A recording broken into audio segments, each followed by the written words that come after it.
सबका पीस ढूंढने का तरीका अलग है। हाँ, मेरा ये कहना, बट उनको समझाने का जो जो जो रिस्पॉन्सिबिलिटी है वो आगे लोगों की भी है। मैं तो ये मानता हूँ जो समझा रहा है वो कितना दूध का धुला है उसको उसकी भी एक वही है।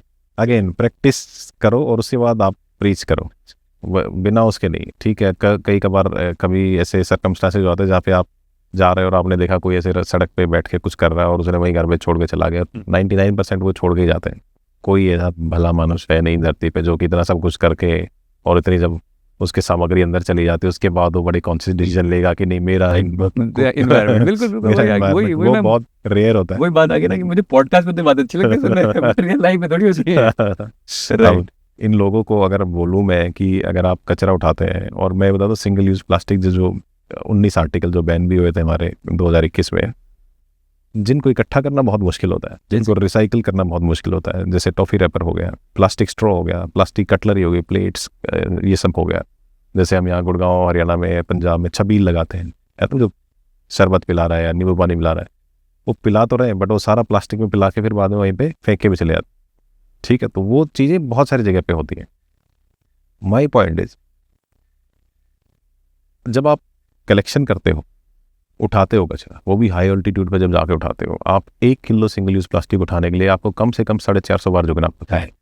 माय गॉड, एक बार वो करके देखो, 1-2 दिन वो करके देखो, तब आपकी सद्बुद्धि जो है वो बिल्कुल मतलब ऐसा हो जाएगा कि आपको समझ में आएगा बात, है ना, कि जो ये पूरी एक्टिविटी जो हम कर रहे हैं ना, मैं जब स्टार्टिंग में बोल रहा था कि दूसरों का फेंका हुआ कचरा जब आप उठा लेते हैं तो आप खुद एटलीस्ट कभी नहीं फेंकेंगे जीवन में, और आप इतने कॉन्शियस भी हो जाएंगे चीज़ों को लेके। So education through ground action है ना जो सबसे मतलब मेरे लिए बहुत इंपॉर्टेंट है और पार्ट ऑफ द सॉल्यूशन भी है। मैं नहीं मानता कि सिर्फ cleaning drives can change the world, but it is a start. यहाँ से अगर आप शुरुआत करें, आप जुड़े अपने, और हर किसी को ज़रूरी नहीं है कि जो मुंबई में बैठा उसको हिमाचल आके या हिमालय में आके साफ सफाई करनी है, जहाँ पे बीच नहीं आपके घर के पास में कर लें।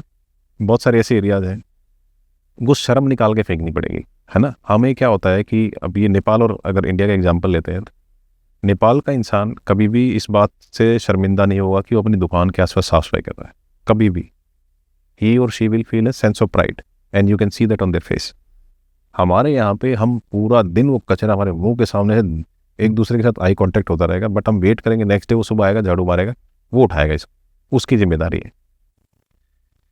और सिविक सेंस क्या बोलती है, ये आप दुकान है, पूरे दिन कस्टमर आ रहे हैं, थोड़ी साफ सफाई कर दोगे तो आपका कुछ बिगड़ जाएगा, बट नहीं।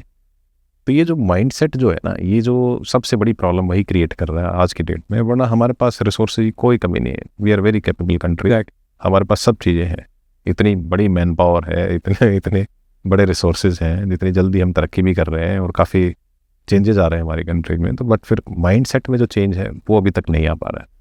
उसको कैसे किया जाए चेंज, है ना। जो लोग एक दूसरे पर भरोसा करना बंद कर चुके, वो सबसे बड़ी समस्या है।